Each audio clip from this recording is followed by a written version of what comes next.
कल्पना कीजिए दो गांवों की जो एक हरी भरी घाटी में अगल बगल बसे थे। मान लीजिए उनके नाम थे हिम्मतपुर और झोरावर नगर। उनके बच्चे एक ही खेतों में खेलते थे। उनके बड़े एक ही बरगद के पेड़ के नीचे कहानियां सुनाते थे। उनके त्योहार एक साथ मनाए जाते थे। लेकिन एक दिन उनके बीच बहने वाली एक छोटी सी धारा को लेकर झगड़ा बढ़ गया।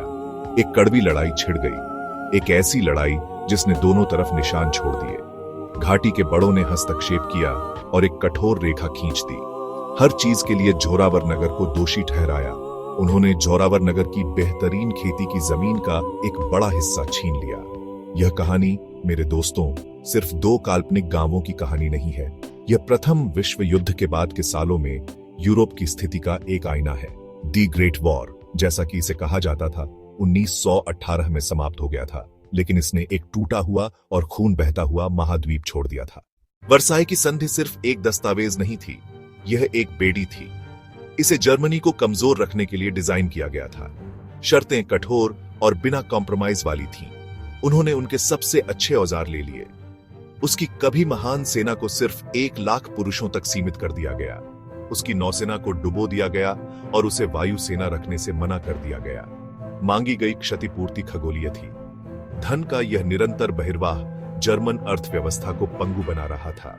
सरकार ने अधिक पैसा छापा और हाइपरइन्फ्लेशन हुआ। जर्मन मार्क लगभग बेकार हो गया। कल्पना कीजिए कि एक पाव रोटी की कीमत एक ठेले भर पैसे हो। यह कई लोगों के लिए वास्तविकता थी।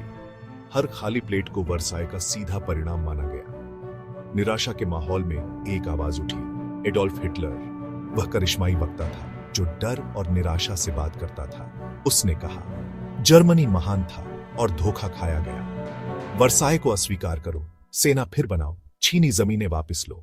1933 में एडोल्फ हिटलर के जर्मनी का चांसलर बनने के बाद उसने वर्साई की संधि की पाबंदियों को व्यवस्थित रूप से खत्म करना शुरू कर दिया। उसने गुप्त रूप से जर्मन सेना का पुनर्निर्माण करके शुरुआत की। नौसेना का पुनर्निर्माण किया, वायुसेना का पुनर्निर्माण किया, जो संधि का सीधा उल्लंघन था। दुनिया देख रही थी, लेकिन ब्रिटेन कार्रवाई करने में झिझक रहा था। फ्रांस कार्रवाई करने में झिझक रहा था। इटली में मुसोलिनी, वह भूमध्य सागर पर हावी होना चाहता था। अफ्रीका में कब्जा बढ़ाना चाहता था। 1935 में इथियोपिया पर आक्रमण किया। इंपीरियल जापान, वह एक मजबूत सेना चाहता था। तेल, रबर। 1931 में मंचूरिया पर आक्रमण किया। 1937 में चीन पर पूर्ण आक्रमण शुरू किया। जर्मनी, इटली, जापान, उन्होंने आखिरकार एक्सिस पावर्स बनाया। वे मिलकर सैन्यवादी, साम्राज्यवादी और पश्चिमी व्यवस्था के विरोधी थे। ब्रिटेन, फ्रांस, संयुक्त राज्य अमेरिका, उनकी झिझक को कमजोरी समझा गया। लीग ऑफ नेशंस, निंदातों पर कार्रवाई करने की ताकत नहीं थी। दुनिया का संदेश साफ था, दुनिया शिकायत करेगी पर उन्हें रोकेगी नहीं। अपीजमेंट की नीति 1938 में म्यूनिख सम्मेलन में अपने चरम पर पहुंच गई।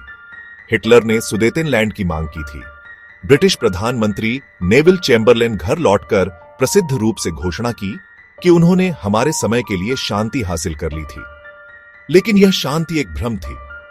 कुछ ही महीनों बाद मार्च 1939 में हिटलर ने अपना वादा तोड़ दिया और शेष चेकोस्लोवाकिया पर आक्रमण कर दिया। ब्रिटेन और फ्रांस को एहसास हुआ कि उनकी नीति विफल हो गई थी। उन्होंने आखिरकार एक रेखा खींच दी।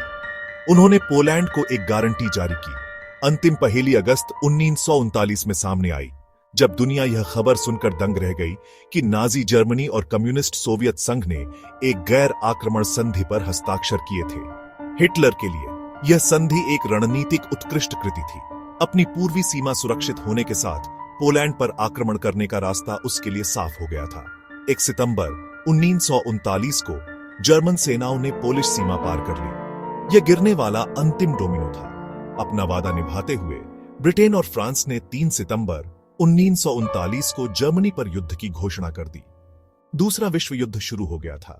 टूटे हुए वादे, सुलगती हुई नाराजगी, विफल कूटनीति और अनियंत्रित महत्वाकांक्षाएं, यह हमें आज भी याद दिलाता है कि शांति एक नाजुक चीज है। अतीत के भूत एक चेतावनी फुसफुसाते हैं।